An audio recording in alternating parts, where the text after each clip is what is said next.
கர்த்தருக்கு சோத்திரம். இன்றைய வேதவசனம் லூக்கா எழுதின சுவிசேஷம் 12ஆம் அதிகாரம் 7ஆம் வசனம்.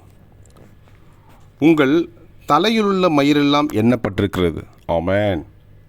ஆகையால் பயப்படாதிருங்கள். அநேகம் அடைக்கலான் குருவிகளை பார்க்கிலும் நீங்கள் விசேஷித்தவர்களாய் இருக்கிறீர்கள். ஆமென். லூக்கா 12:7. உங்கள் தலையிலுள்ள மயிரெல்லாம் எண்ணப்பட்டிருக்கிறது. ஆகையால் பயப்படாதிருங்கள். அநேகம் அடைக்கலான் குருவிகளை பார்க்கிலும் நீங்கள் விசேஷித்தவர்களாய் இருக்கிறீர்கள். ஆமென். லூக்கா எழுதின சுவிசேஷம் 12ஆம் அதிகாரம் 7ஆம் வசனம்.